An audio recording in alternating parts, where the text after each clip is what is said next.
All right. Welcome, live stream viewers. Jay Coulter with the Resilient Advisor, about to record an episode with Dasarte Yarnway for the How I Serve series. We're going to talk about how he built his business, how he serves his clients, get into the greeds with his tech stack. And then we're going to talk a little bit about Altruist. If you're ready, we're going to go ahead and get started. Our mission at Resilient Advisor is to have a significant impact on the retirement crisis by educating and empowering financial advisors to better serve their clients. In the new Resilient Advisor series, How I Serve, we interview top financial advisors who are making a difference in the lives of their clients. The How I Serve series on the Resilient Advisor has turned into one of my favorite series. We get the opportunity to talk to top financial advisors and learn how they built their business and how they serve their clients. My guest for this episode is Dasarte Yarnway, the CEO and founder of Berknell Financial. Dasarte, thanks for coming on. Thank you so much for having me on the show, Jay. I really appreciate it. All right, we're going to have fun with this one. If you are watching live and you want to ask a question, if you are on Facebook, LinkedIn, YouTube, or Twitter, simply just type a comment and I will pose it to my guest. Let's start from the beginning. What'd you do before you got into financial services? Well, I've always been in financial services, which is the crazy part, right? So before working at my first job, which was an independent firm in San Francisco, California, I was a college football player, student athlete at the University of California, Berkeley. I played football pretty much all my life. That is American football. I know that for people that may be watching in Africa that follow me on Twitter, football is soccer, right? But I played American football since I was a youth. I was an All-American in high school, went to the University of California, Berkeley, and found myself in a peculiar situation because I injured myself. I had 2 knee surgeries. I had a foot surgery. And I thought to myself that no matter what the future held for me with this sport, I would make sure to use all of the lessons that I learned on the playing field, all the lessons that was instilled in me as a child to make the most of this situation, right? So I remember spring of my junior year, I interned at like 3 different places at the same time. One was at a doctor's office, one was doing financial advice, kind of accounting really, and the other was at a tech firm out in San Francisco.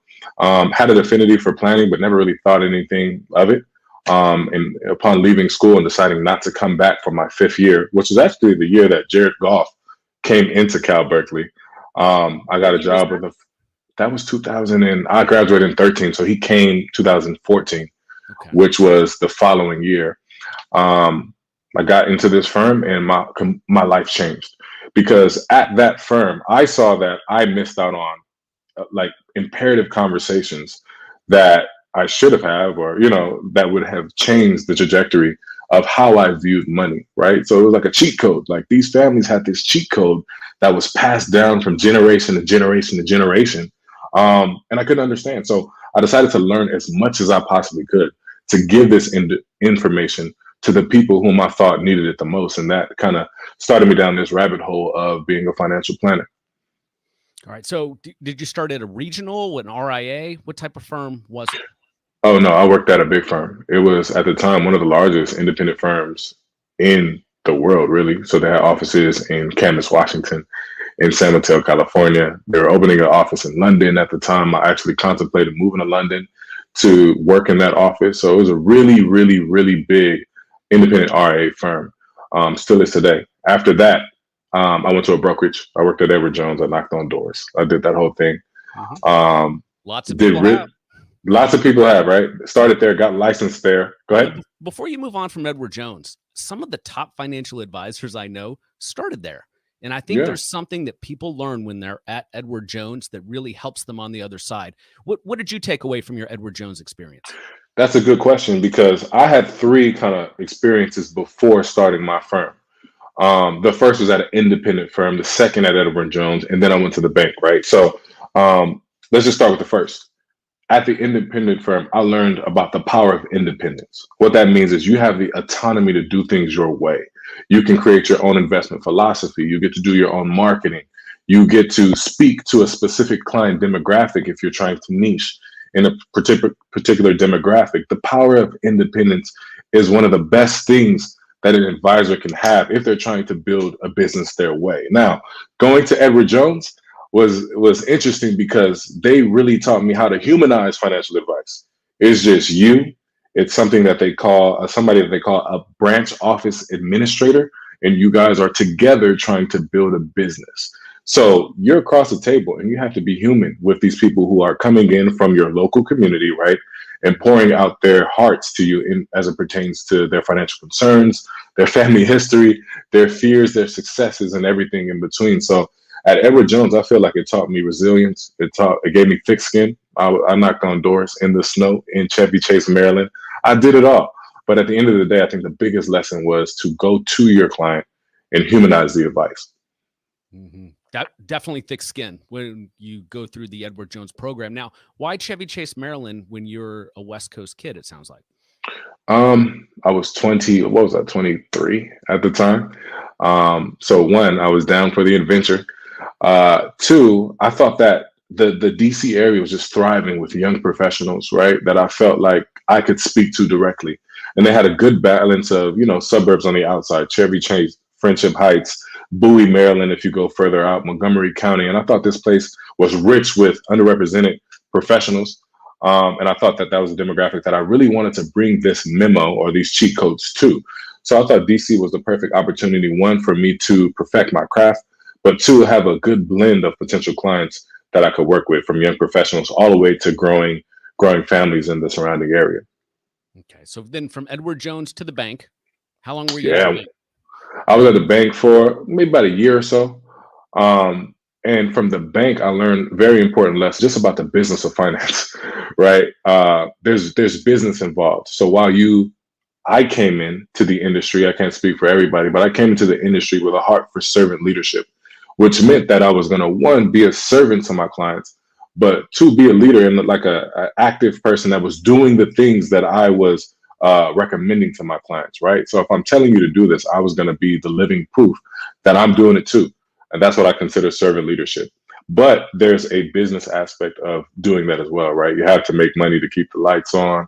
You have to make sure that your family's taken care of. And at the bank, I saw how they looked at their practices as businesses, right? So a combination of all of these three things, I try to take the best of all three to create a super firm, which is, I think, what I'm trying to create here at Berknell Financial Group.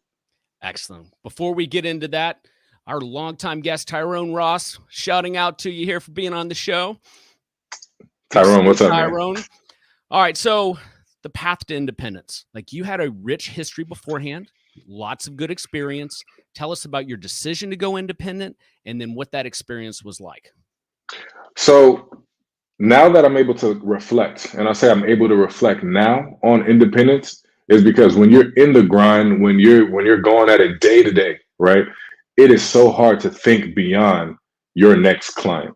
It's so hard to think beyond the next idea that you're trying to curate to reach your next client, whether that's a book, a podcast, a side hustle that you have to do in the interim while you're building your hustle. That was me for the first at least 2.5 years that I was building my firm, right? I couldn't really think about why I decided to go independent or what I was just thinking about getting to the next day, right? Compounding these efforts to build the best firm that I could build.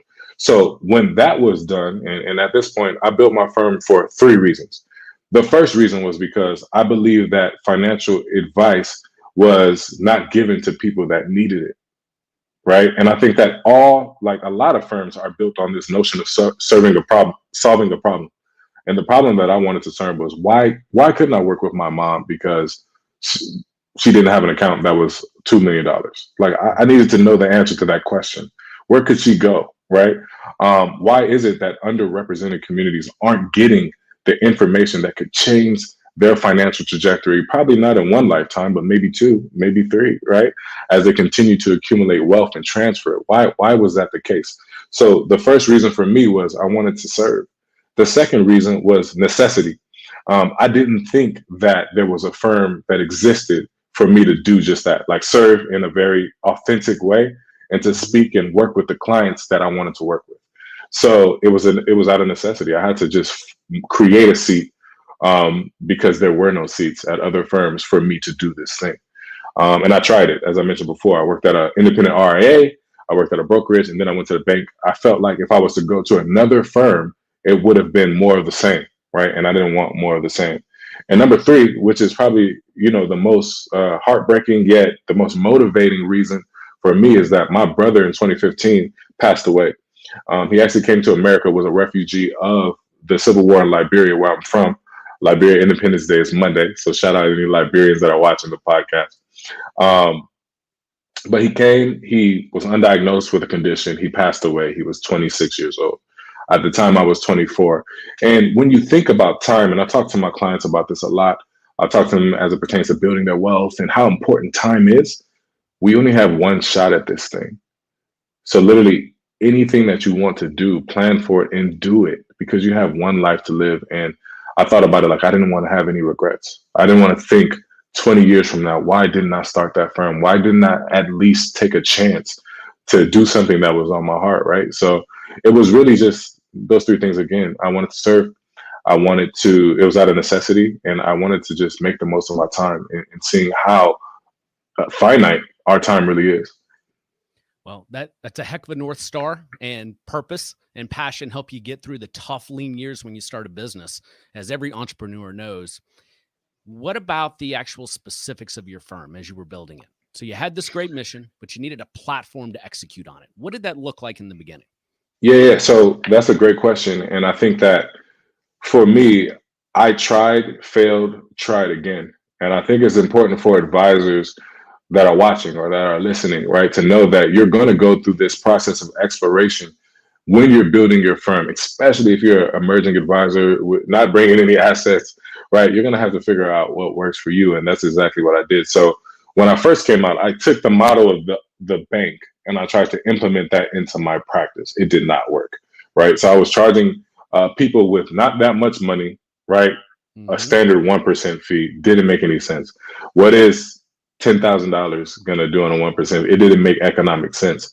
So I found myself doing a lot of like side work on the side, right? Like little hustles on the side to make sure that this worked. I do not regret that at all. So that didn't work. And then I had to figure out a way, pricing. I had to figure out how to price the services, what made sense, right? And that's something that over the years has continued to evolve. Mm-hmm. But number two, which I feel like is the most important thing, is how am I going to reach these people that I feel need to hear this message or that I feel that I can serve? So I love to write. I wish I had more time to do more of it. But back in 2015, 2016, I had a blog.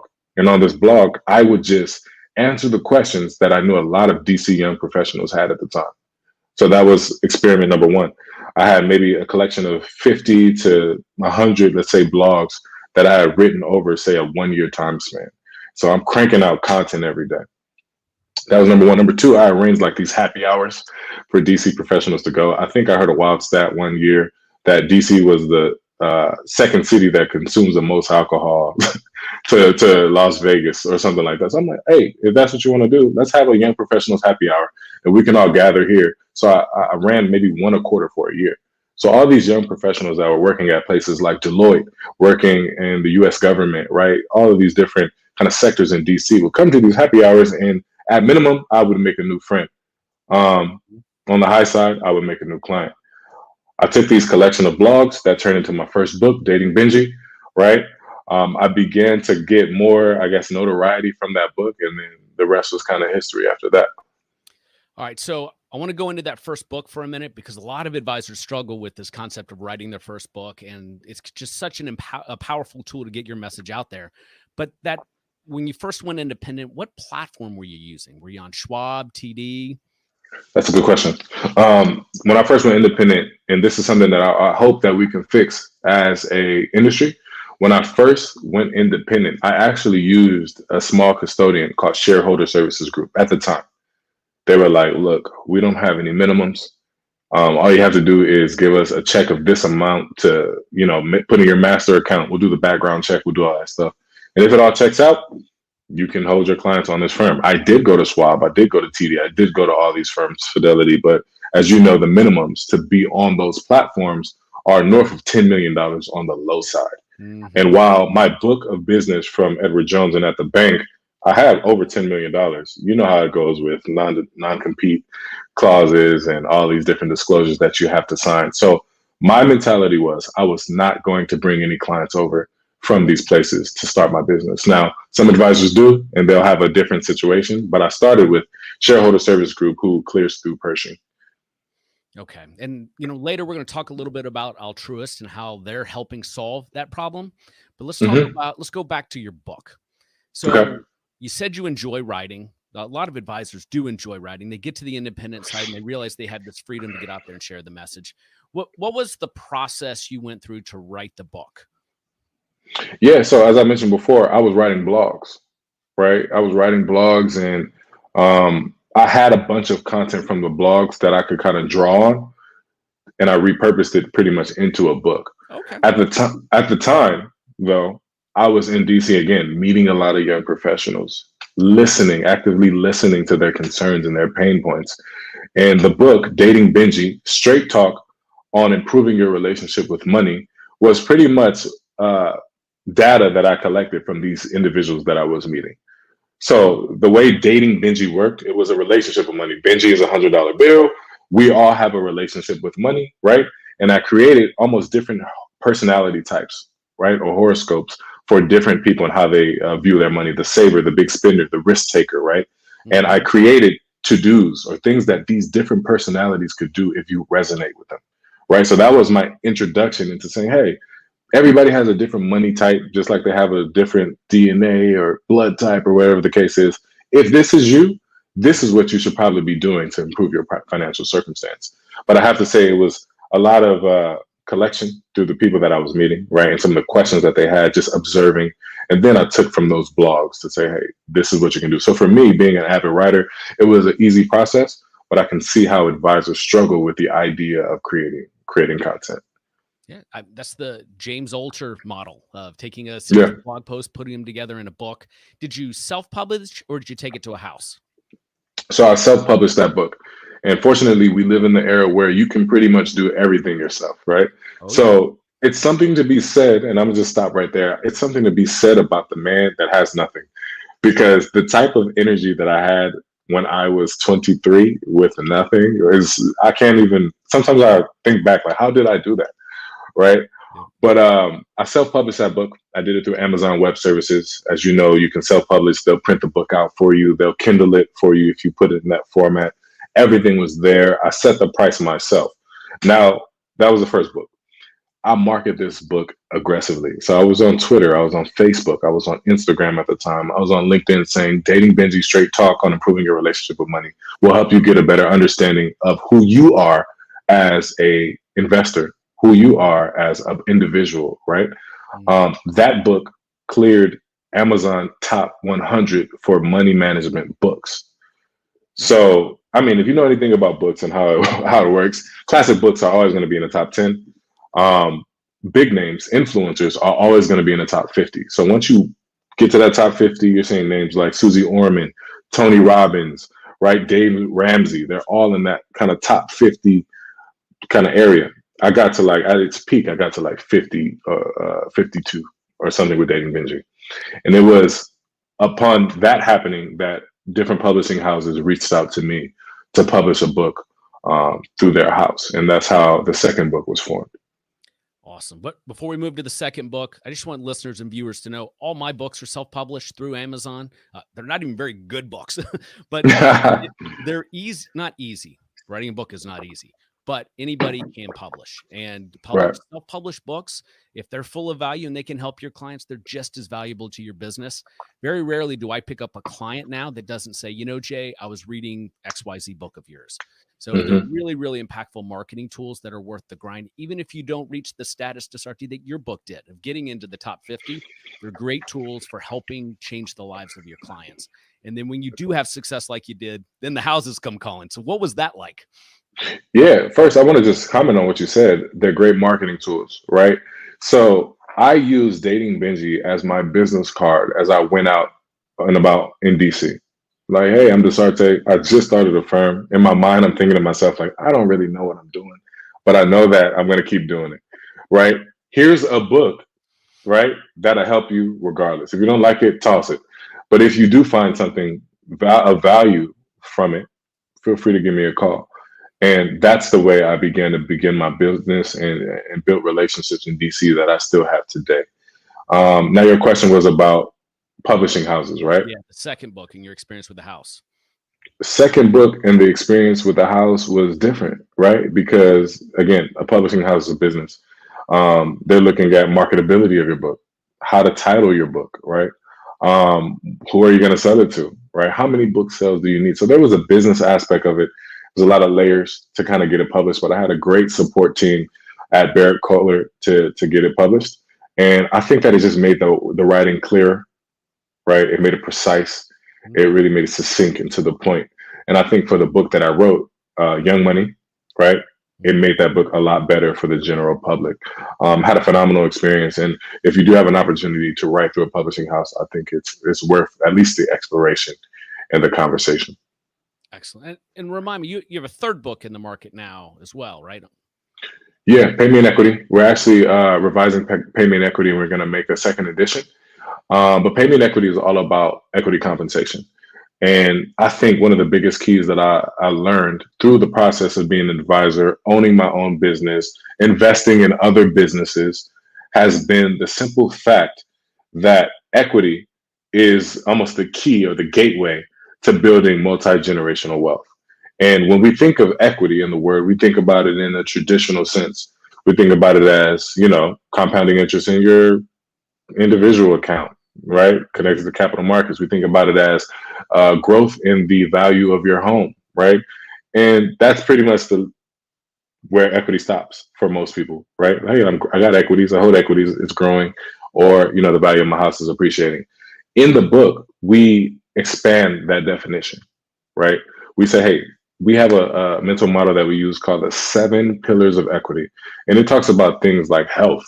It talks about business ownership. It talks about, owning a diversified portfolio.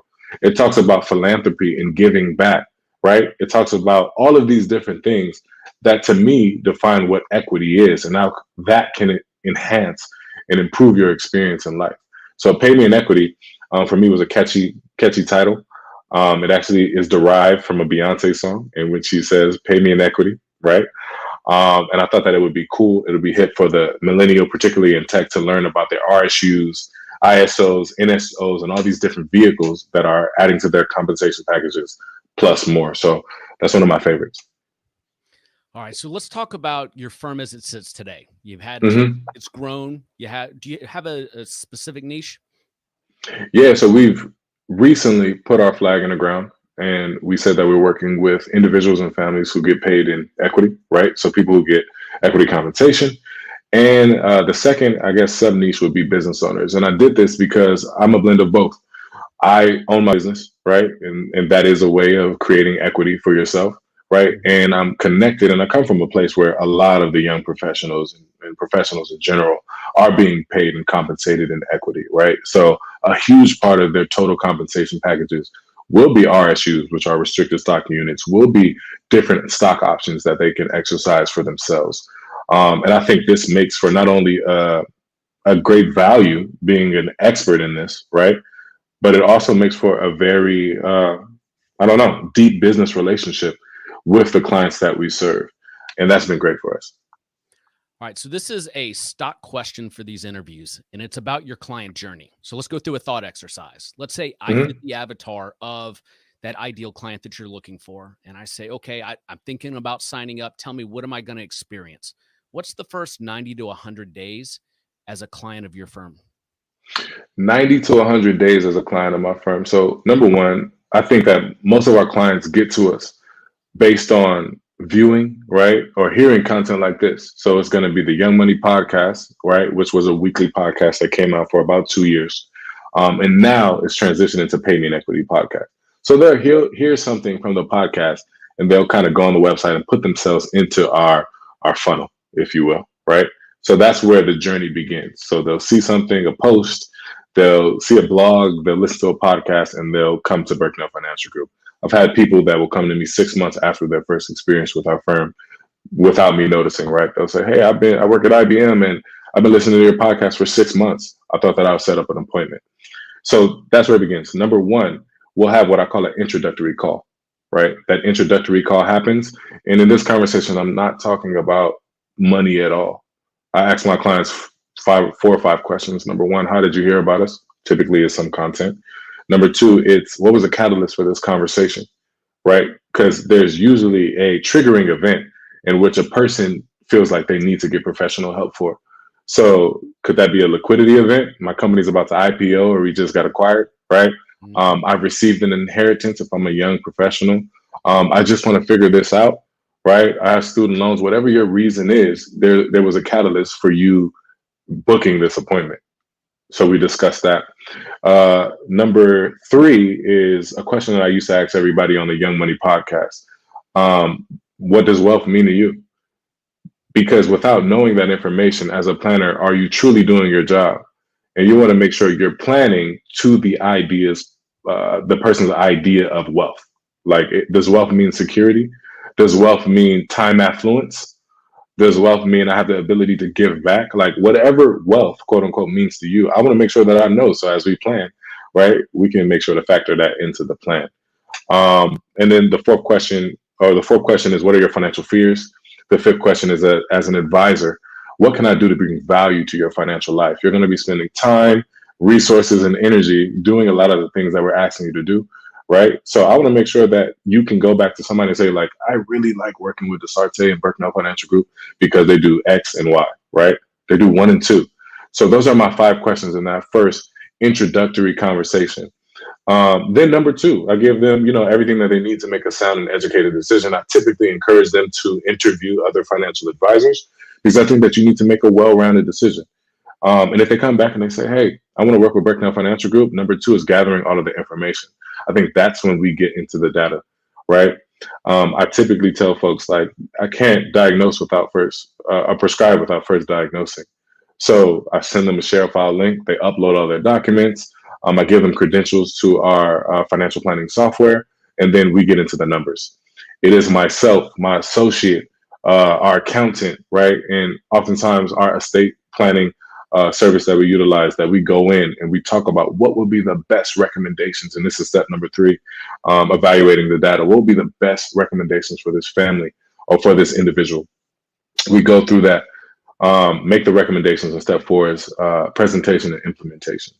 So that's when we're talking to the client and say, hey, from what you gave us, these are the best 10 to 15 recommendations for us to implement today to get to, going back to step 1, your idea of wealth.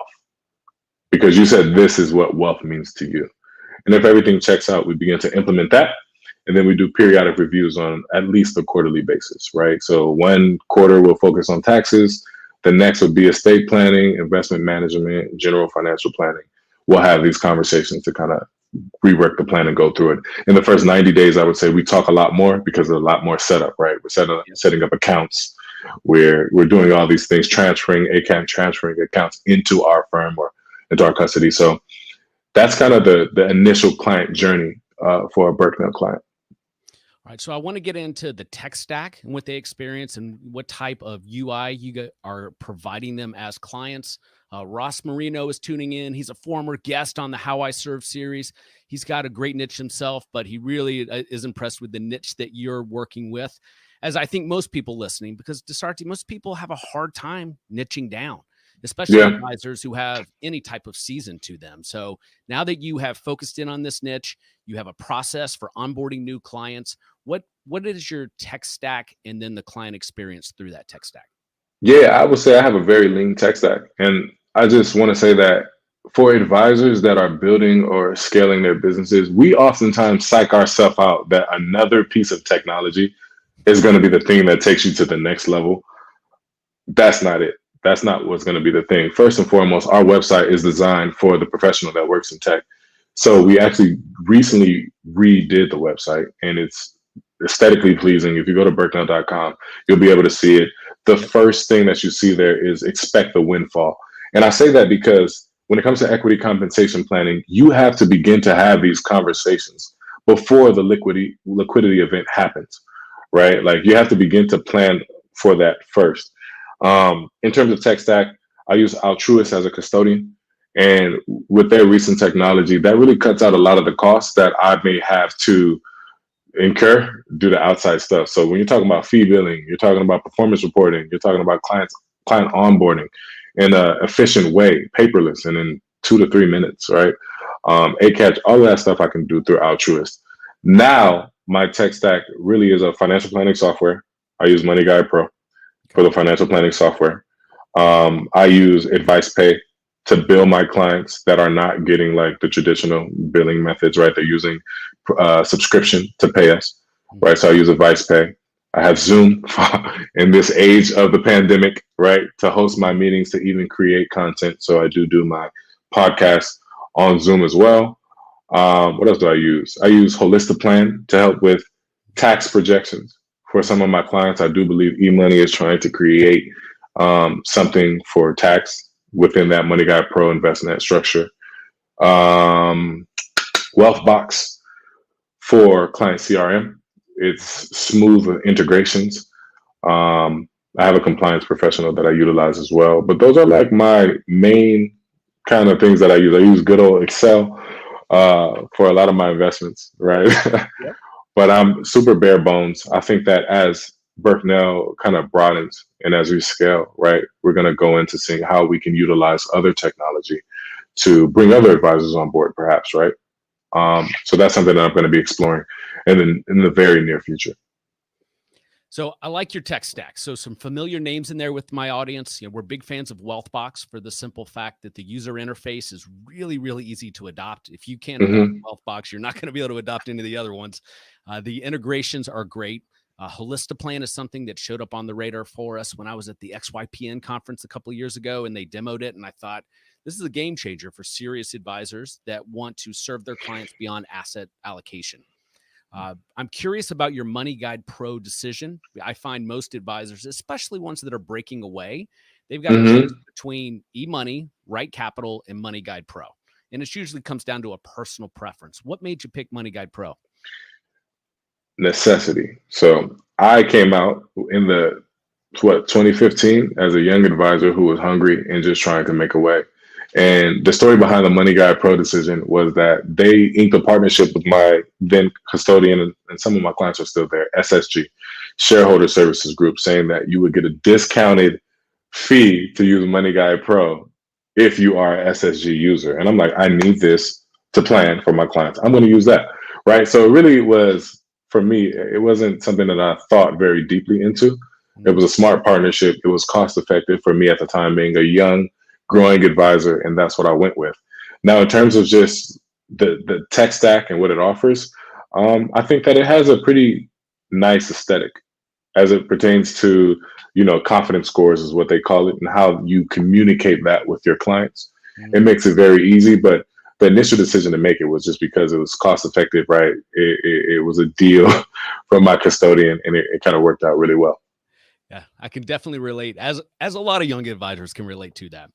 All right. So I'd like to wrap up with a discussion about Altruist. And so here's my disclaimer. I have a custodial relationship with Altruist. I think they're fantastic. I've got my own accounts over there. I've loved watching what Jason and the team have done to have the platform evolve.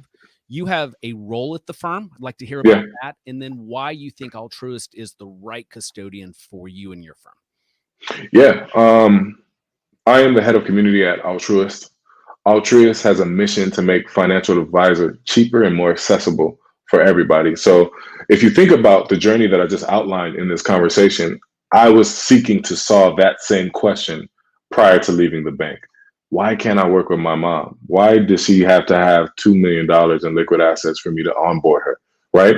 So when we think about Altruist, we want to make this more accessible. My role is to market to advisors through our podcast, the Human Advisor podcast, through our growth series, and give them all the tools that they need to scale their business effectively, whether or not they're with Altruist, right? I think Jason, Wank, and team are geniuses. I think Jason has been trying to really improve the financial services space since he got into the business over 20 years ago. And I think Altruist has a fantastic product, a fantastic user experience, but a very, very, very bright future ahead. So I'm super bullish about everything that's going on at the company right now. In terms of it being right for my firm, when you think about that client avatar, as you put it earlier in the show, these people are already technologically savvy. They want less hassle, but they still want to experience that is seamless and something that makes their lives easier. So if that's what our firm is saying that we can do for you, it helps to have a custodian that aligns, right? A tech platform that aligns with that mission. We're going to make it easy. We're going to make it quick. We're going to give you more time in your day because you won't have to spend too much time setting this up. You'll be able to go in and seamlessly look at your account, its performance, right? In terms of bills, you'll see everything, the trade it's just super seamless, flawless. And if you know anything about tech and the most tech forward companies, Tesla and other things, right? They always want to make things look visually appealing as well, right? So it looks good.